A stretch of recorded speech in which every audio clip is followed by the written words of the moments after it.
Thank you to all the councillors and officers who are joining us today's meeting. Please be aware that the council has video recording this meeting and will be uploaded to our YouTube channel. I'd like to highlight some key points of the meeting format. Please can I ask everybody to have their phones turned off or set to silent.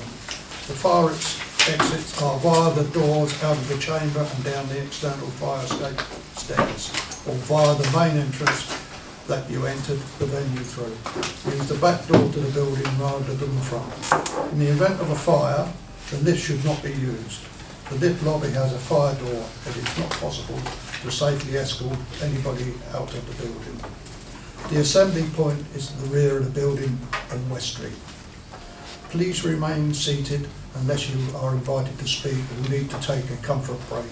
The toilet facilities are out in the corridor as you enter through. And that's about it. The agenda. Apologies for absence. Yes, good evening everyone. Thank you, Chair. Apologies from Councillor Mohammed Haider, personal equipment, and also Councillor Bill Webb, personal equipment as well. Thank you very much. Right. Disclosure of interest to deal with any disclosable by member of any disclosable pecuniary interest and interest other than pecuniary interest as defined under the Seaford Town Council Code of Conduct and Localism Act 2011 in relation to the matters on the agenda. There's no public participation. I won't bother. I shall move straight on to item 4, which is the course manager's update report. Good evening, everyone. I haven't got a lot to add. I was quite exhausted, I think, in what I put in there. Just highlight a few things. Normally talk about the weather. We had lots of rain, then we had the frost. Looks like we got rain tonight. Normal winter for us, really. We've done the necessary protections on the course, whether it be for frost or during the early part of the winter when it was wet. And that's worked quite well. The white lines and the ropes have really helped protect other areas, and we've seen that today when we started shaping some of the fairways in the apron, and the protections worked really well. The team's working really well together. We've had some training days through the winter, which is something that every member brought up in appraisals, that there's seminars and different sorts of things that we could do out, day trips out basically, when we get the time. So it's been nice to do that and learn a bit and have a bit of personal time together as well. I'm going to start looking again. We weren't successful in filling the position we had at the beginning of last year. I want to try and push that again now and see if we can either find a qualified person or an appropriate apprentice to fill the position. I'm going to start putting a bit out on social media and see if there's any interest comes up from that. One of my guys just started his level 3, which, if he's successful, will mean that the entire team is level 3 qualified to a minimum, which is quite rare in golf courses, and I think it shows that we've been able to keep people, train them, and they're still, hopefully, at this point, happy to stay here. And so we've got a good quality team, which is why it's important that we find the best person to fit in and not disrupt the good team that we've got. 17th green wise, a little bit's gone in the background. I've made contact with a golf course architect that was local to the area and knows the course, and is now the chief designer for Faldo Design. It's quite a high profile golf course design company. He is willing to come and have a look and give us some advice as a bit of help, because he's fond of the course. He's done a few reviews in the past in magazines and stuff and really rates what we do and how the course plays. So the next step is we're going to invite him down for a breakfast meeting, buy him a breakfast and take him up and try and drain everything we can out of him and hope to see if we can encourage him to help us further.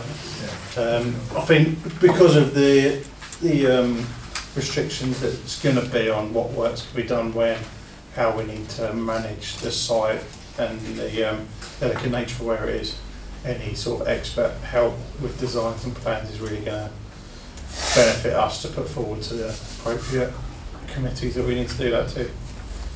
Welcome any further questions? Did we own the Toro workman, the one that broke down? Yes. Yes, we did. So we've got to pay the maintenance. Yeah, so every machine we own or we are leasing is either owned or it's on a finance lease. So we're responsible for any maintenance outside of warranty periods, which we've got a few machines that are still in a 2-year period with 1 year left, but everything else is. Thank you. Yeah.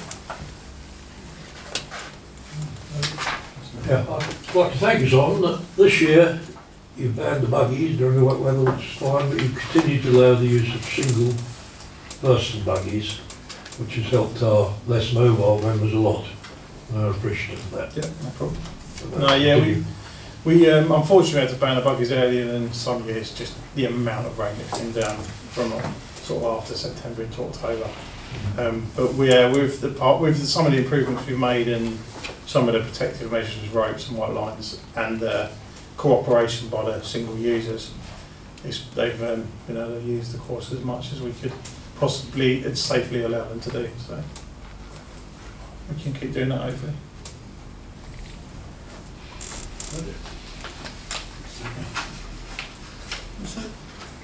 Right then, thank you very much, sir. And move on to item Chair, 5. sorry, we have to note the report. Oh, yes, sorry. That's all right. Yeah. To note the contents of the report. Proposed by Councillor Payne, seconded by Councillor Brown. All those in favour? Everyone's in favour, Chair, thank you. Thank you. Right. Item 5.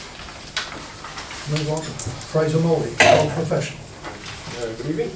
Just a couple of updates really on the report as is. Up to 23 new members now. I think with the horrendously wet weather we had through the winter, I think that's going to be an advantage to us come renewal times, because there's a lot of people that were moaning about their courses not being open, and also the fabulous condition of ours, the way it's been protected, and the feedback we've been getting from visitors and members alike that it's absolutely fantastic for this time of year, and they're overly pleased with doing it. So I think we're going to get, I think we'll see an influx towards the renewal dates times. So I've got a potential 2 people looking at the position, which is quite pleasing. It's very early days yet, but hopefully I can get someone in place to replace Argus. And I also spoke to the company about the new scorecards today, and I'm really sort of just dotting the I's and crossing the T's with all the terms and conditions that come with that, so we can get going on designing and putting out a new scorecard with all the new stroke indexes and everything on there. Also had to try and change back from WHS the stroke index, because they changed that without our knowledge. But we've sorted that now, so it all matches up, and that will be not only cost neutral, but we'll actually get money back from that as well. So it's going to be quite a change from what we're doing at the moment, and happy to take any questions. Yeah. I've got no questions really. Everyone's happy, Chair. To note the contents of the report. Proposed by Councillor Payne, seconded by Councillor Hayner. All those. Yeah, that's everyone, Chair, thank you. Right. Right, on to agenda item 7. Thank you, Chair. As I said a few minutes ago, I'm going to be carrying for the purposes of the next 20 minutes, if that's okay. I'm very grateful to my RFO for her comprehensive report, but I will be introducing it. We'll get to the... I'm going to take it in the order that it sits as well. I know everything's to say when we get to section 4, but we'll cross that bridge when we come to it. I'll just do the rest of the report. So in terms of... so as the report should do, income expended performances of the golf course, the view, and therefore the division overall. So again, as it says in the report, golf course income 97% of the budget, only 10 months into the year. So we're clearly going to go over, which is great news. Not sure how much over, because as Karen says in the report, obviously the last 2 months of the year are the quietest times. But it's great to be so far on. The membership, not quite as high as expected, but still close to or reaching the budget figure by the end of the year. And we think this might be actually where you're starting to see impacts of things like cost of living, rising prices, and people not just able to take on that whole commitment. So people still playing golf when they can, but maybe not so many members might be what we notice as people's incomes are affected by inflation and other pressures at the moment. Green Finish Society is on track to exceed budgets by the year end, as we know. They've been going really, really well. And then some odds and ends are also covered in the income as well in the rest of the report. And then expenditure within the golf, again, great to see that it's below budget, 78.6%, despite the fact we're 83% way through the year. Salary, and Simon already covered the salary underspend with the unrecruited greenkeeper, and as he said, he's looking to see the best way forward there in terms of how to most effectively bring additional resourcing to the team, but it has created an underspend. And also, there's also some other changes around insurance and delays in equipment coming through as well, and some VAT impact in terms of the difference in VAT slightly to budget that's in our favour. So all of that's making the expenditure go well in terms of against budget, so golf looking very healthy against budget overall. View, again, against budget, good news. Overall income 87% of budget on the 83% of the year. Again, although again we have to note the comment we just made, which is again quieter time of the year, obviously during the end of the year. So we're going to be close. That's where we're at. Bar doing well, 89%. Food sales a little bit more below budget at 81.6%. Societies, again, the strength of society is shown in terms of price income at the View as well. So very, very strong, with 96% income for societies already, 2 months before the end of the year, and food function sales already at 97.5%. So we're going to exceed income budget for societies and functions this year, and that also reflects what Mark has been saying in his report and in the meeting tonight about more events, more things happening, and that beginning to come through in the figures, and we'll see how that goes going forward. Expenditure, again, good to see good management of the expenditure is happening. Salaries at 82.2% for the year, which again, when we're 83% of the year, that's virtually where you need to be. There's some technical explanations from Karen there about the fact that the top salary loans over, but pensions and NI are under, but overall we're where we should be. There's also, but there has been some spending on subcontracted staff because of staff shortages. We've had an unexpected water bill that the finance team are questioning, and we've also had rising costs in cleaning as well. Again, that's part of the inflationary pressure. More maintenance to do within the building, and again, councils need to be mindful of that over the years going forward. That obviously, because the View was a new build, we may be in what I might call a light bulb situation, where everything starts to wear out at the same time, if that makes sense, because it's all the same age. So we'll always be mindful. We were mindful of that setting this budget. We'll also need to be mindful of that going forward as well. So again, inflationary 3.2.6, again, this is where we see inflationary pressure coming through into our figures. Obviously, when this budget was set 18 months ago, people didn't know about inflation then, or they'd forgotten about it anyway. But we remember from the 70s, you know, we didn't know about the inflation comeback that's come, obviously, very more challengingly in recent months. So that's also explained there. But overall expenditure 89.1% of the budget, which is still pretty close to 83, and we're going to be close to about even overall. So taking all of those things together, you can see we're expecting a slightly better than year performance for golf, and View should be about where the budget was set overall net between income and expenditure. Hopefully slightly better, but certainly no worse. So generally positive news. Okay. So that's sections 2 and 3 of the report, and I'm grateful to Karen for the figures and all the work. Okay, I'm going to move on to item 4. So I've contacted all of the committee about this item before the meeting. I hope you've all seen the communication that we've done about this. Basically, I think we're very aware of, since this paper appeared, of a strong pushback from the golf club and others about these proposals. And I think clearly, as what I would say as proper officer tonight, and I think Councillor Brown's going to reflect this in a minute in an appropriate motion, is that we need to show that we're listening, and we need to take this away and think again. So that's what's going to happen. So I mean, I think on the one hand we need to be clear that again we can see how challenging the financial position is going forward. So clearly things will need to be done. So we need to still address some of the things that this is trying to address. But this is clearly the wrong solution, so we need to find a better solution. And I've already asked the relevant officers to work together on a better solution than this to bring to a future meeting. So we still need to address these challenges, but this is not the right solution.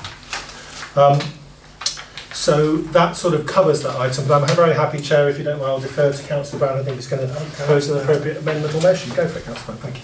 Yes, thank you, Chair. I'd like to put forward a proposition that we remove item 1 from this agenda and that discussion takes place with the Town Council staff and also the members of the Golf Club Committee to try and find a resolution to this problem, and if necessary, this item could be brought forward again at a future council meeting. I don't think we've got another F&GP before the election. No, we haven't. This is the last one. Maybe it would be right to bring it forward at one of the next 2. Yeah, we can see how the discussions go and bring it to the next appropriate meeting. I think that's absolutely right. That would cancel out item 4 by removing item 1 from the agenda at the moment. I think that's the right thing to do because there is a lot of controversy.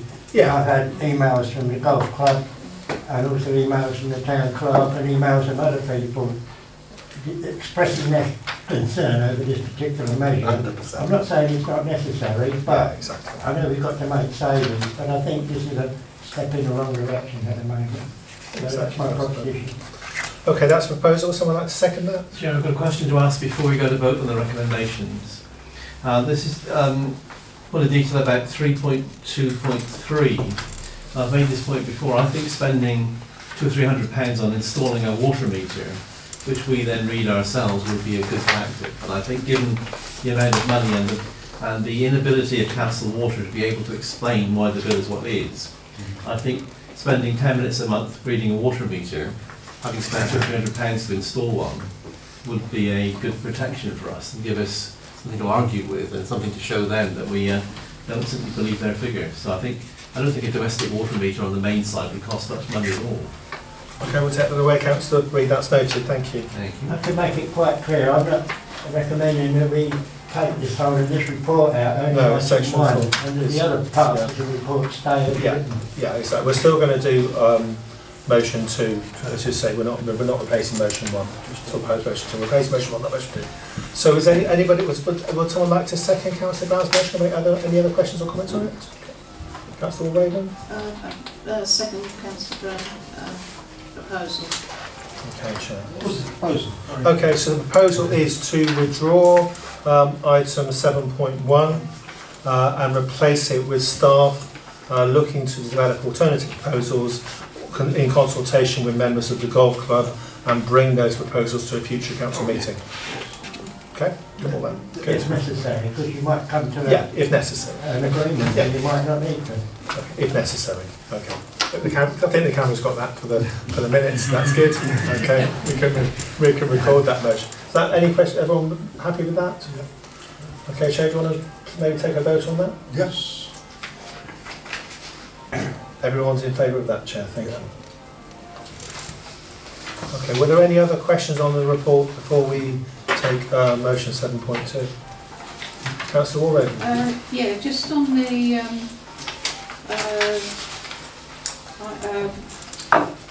Yeah, go for it. page 21, 4115, the insurance. Actual today is 10,235, Yes. and the current annual budget is 8,890. It's quite a big difference. Have I missed something, or is It does there a say reason? it does say something about insurance in the report.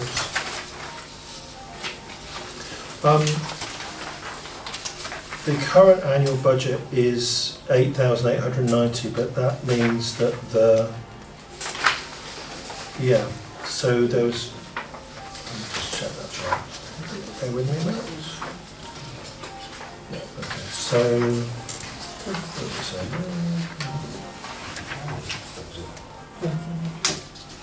I'm not sure she does mention it actually. Okay, I'll get the proper officer to, sorry, the RFO, I'm the proper officer. I'll get the RFO. I've gone into being in the RFO then, I'm so sorry. just come Chair, back to might this us. simply be an increase in the premium that we hadn't expected an increase? I'm sure that's what it is, Councillor Reid, but I'll get the RFO to confirm it. Thank you, Councillor Reid. That was a small answer to some of that. Go for it. So back in April, it was decided that we replaced our golf course pickup with a John Deere Gator to replace the road going ability of a pickup that we had MOTs and road tax.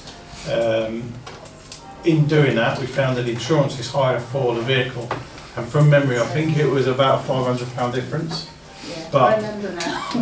We've saved Well, we've saved road tax, so that's £270 we saved, and then other MOTs and things like that we saved. I thought it was a good answer now. You But said that doesn't cover all of it. It doesn't cover all of it, but that I know that covers some of it.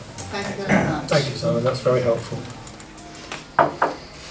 Chair, any other questions? Okay, I'm happy to hand back to you, Chair, to do motion 7.2. That one. To otherwise note the contents of the report. Proposed by Councillor Payne, seconded by Councillor Brown. And everyone's voted for that. Thank you, everyone. Okay, so it's this item now. Oh, yes. Seaford Head Golf Club update. That's it. I'll go first off. You go I'll go first. Duet is always good. One or two things to report since the last meeting. We held our Christmas party at the View this year. I must say how impressed we all were with the decorations and the staff.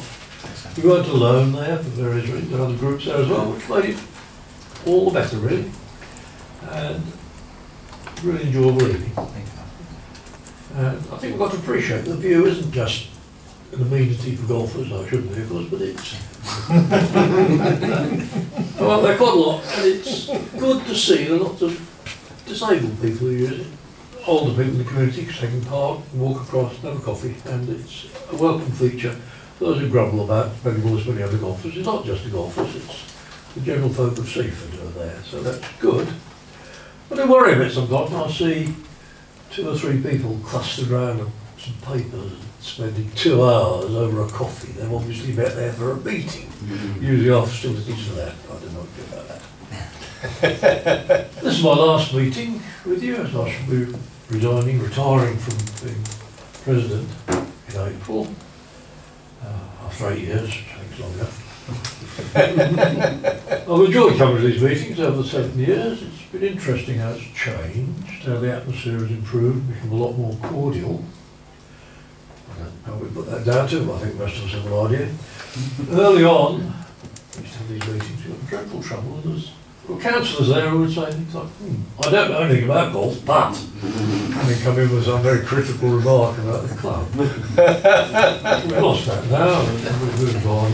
And I think it's showing in terms of the events we hold at the View and so on. So, there we are. Wish the council well and hope all goes well in the future. Thank you. Thank you. Right. I'm not so nice. This is good back So really update from the club. Obviously we got our AGM coming up on the 17th at the View. We've had to cancel a few comps, but that's the weather. You know, is that's the nature of golf in winter. A few comps have cancelled. Freddie's just trying to shuffle the deck and squeeze them in wherever he can. But obviously we have quite a full schedule of competitions.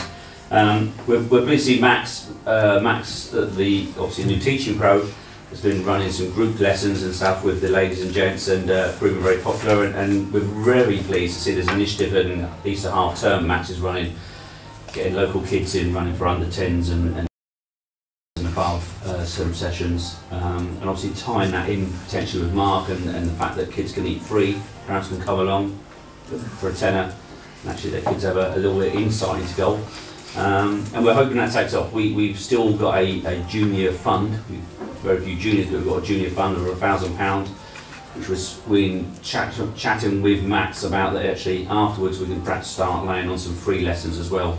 for kids who've taken interest in it in their sessions that come along in Easter. So we're hoping that will breed some new golfers throughout Seaford, and hopefully they'll choose us as a place to play. Of course, obviously in lovely condition. I actually went out today, and Simon and his team are doing a fantastic job, so I just want to reassure you all he's doing, as he says, and he's great out there. Quizzes have been very successful. Thanks to Mark and his team again for running the, help lay on the food and facilitate us. I think there's about 60 or so come each time, isn't there? And they generally seem to be won by the same odd people. Most of the tickets. Science is still a strong hold. Ex-teachers and things like Yeah, that. ex-teachers, yeah. Got most upset with popular music come along. Oh, this time, music around on Friday. but we're looking forward to working further with Mark and Candice. They do an excellent job where they can, and obviously they've got restraints and restrictions as they have, but throughout everyone's working well. There has been some discord in the club about this 10%, simple as. I don't want to hide it. It's upset quite a few. There's some talking of boycotting if it comes in, and all sorts of bits and pieces. So yeah, we do need to work together. We understand there's budget constraints. We're, every council and every building and every business is pushing the boundaries at the moment on what they can afford to do with energy costs, etc., etc. But it is something that does keep people at the club, and you need to bear this in mind. And I'm glad Mark's brought this, that we can chat and actually work out what is best for the club. But certainly, if this sort of thing is planned, I think dialogue is key. So actually, we don't just read this out of the blue a week or so before it's coming up in front of you guys. And also the fact that obviously there have been people buying memberships from January who may well have bought it on the fact that they do get discount. We can't bring something in midway through a point and say, well, these people can get discount because they signed up in January, and these people signed up in April can't get discount. It's just not fair to the general person signing up. Obviously, Mark has to finance his books. But whether that should be coming from his books, I don't know. Whether that should be coming, it's an advantage of becoming a golfer. So should it be coming from the golf side or the view side? That's it's your businesses, and you need to discuss that between yourselves where that money comes from. But it's a very key point, and I can't emphasise it strongly enough that the members feel very strongly about it, and very much it could have a very detrimental effect if it's taken away. That's I can't tell you much stronger than that. There are businesses in town who offer have asked us to come to them.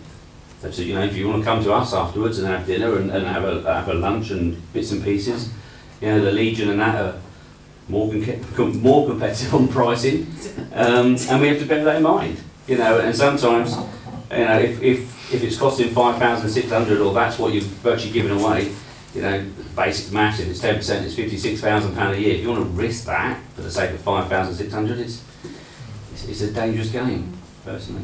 I think, sure, can I just, we've discussed some bits and pieces, but it's just getting the other, 150, 200 members to actually come upstairs and spend their 10%. It is. And because obviously, if we, like Sean just said there, we talk about £45,000, £50,000 that we're going to throw away, or we could potentially throw away, there's another £45,000, £50,000 sitting there that we've not actually broken into yet. That can be the difference of the view making money or not making money. Yeah, I still feel the system could be simplified. I say the time it takes for you to process, and I've got to give you a card, you've got to load that money onto my card, give you a receipt for that, and then take the money off that card to pay for the product I've just paid for twice almost in some respect. Rather than just showing a card that actually gave you a discount, it would speed things up, and obviously time is money with staffing, so that would save actually some money off it. It does. But there is those small things where actually, and of course, if you get discount at the point of sale, it always feels better. If your coffee's, £1.26 rather than £1.40, it just feels that little bit better, rather than actually preloaded. But we are trying to work with you. We're trying to make it more successful. We're trying to bring events in. We're trying to spend more money. But don't try and take something from the core that will really have a detrimental effect. Apart from that's not really enough there, it's probably makes me moaning. Apart from that, last word. Thank you very much for your kindness. Sean, you mentioned quizzes, Yes. and we've recently seen an email around the councillors inviting any councillors who can, I think, to take part in an upcoming quiz. Yeah, feel free. So I'm sorry I'm not available for that, but I just want to thank you that you've tried to engage the councillors with your quizzings. I think that is a good thing to do. It's directed to try and get members up there to make it feel like it's a members, you know, something we can all do together, but at the same time it's not a closed shop. It's open to anyone else who wants to come along and who likes quizzes and bits and pieces. Friday night, it's a bit of food involved. It's very good value. Yeah. Food's good. Prices are good. We don't want the quiz professionals coming along. Never to the brightness. You won't want the councillors 18 to play in that case. Don't worry. But yeah, they are. There's something we're trying to engage with. We don't tend to run through the summer because, as Mark said, the summer is the period where actually you've got other events going on and bits and pieces. You know, we don't want to get. You'd have to turn down a wedding because we've got a quiz on. You know, so it's that sort of scenario. Sadly, wakes seem very popular at the moment, aren't they? Unfortunately, Yeah. But yeah. Can I have a part two of that question, please? I think the council want to record our thanks to Alan for his service in various roles to the club over these many years. I think that should be a minute of our committee's thanks to Alan for what he's done. Thank you. Yeah. Thank you, Joe. I'd just like to point out to the committee that I'm the appointed councillor on the Seaford Golf Club Committee, but I am not a member of the golf club, so I have no ulterior motive in bringing forward my motion. 100%. Yeah, thank you for your report. And I understand other golf clubs do or do a discount card. A lot do for their members. They can preload cards and bits and pieces, and some places they actually, I think members have to put money on a card. So there's various schemes that do run. You know, we're not the only scheme. It's not the only discount scheme by far. Some offer other benefits. I think Eastbourne Downs, like I say, offer 12 equal payments to pay for their green fee without a fee. We charge a fee and we do it over a few months. So there's various things that you advantage to one club to another club. So we can't say it's the sole reason everyone's there, but you know, if we go back in time to when we actually run the clubhouse ourselves and we set the beer prices ourselves, and we gained income from fruit machines and to pay rent and bits and pieces, all that's gone from us. It's quite expensive to run the golf club. You know, we turn around and say, come along because you get these advantages. For instance, you get a handicap and belong to Sussex Golf Union, England Golf, but those fees come from the fees that we collect. You know, that £5,000 we spent last year is from our fees. It's not fees that the council pay themselves. And running competitions is an advantage of being a member, of course. You can get into competitions, but that costs us approximately £80,000 a year to run. So again, that comes out of the club fees. This isn't fees. So there's an advantage to running the members' course, because courses that don't have a lot of members start to lose figures because there's not organised competitions. So it's not a lost leader, but at the same time, offering benefits to members certainly is an advantage to keeping members, which is obviously key to the success of the golf club. And especially if we've got competition with a neighbouring golf course. Exactly that.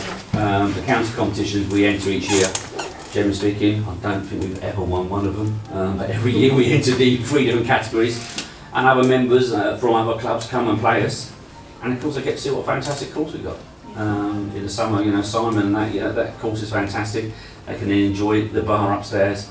Generally speaking, sometimes they throw a bit of food in, they want me for breakfast beforehand. So it all helps bring revenue, but also opens it up as a selling tool to other people to see, wow, what course we got for the money. So. Thank you. I think that's it. I think that's it, Chair. We close the meeting. Yeah, so a brief update of the relevant business and activities of the club for noting only. Thank you. Thank you. I'll bang your gavel, though. There you go.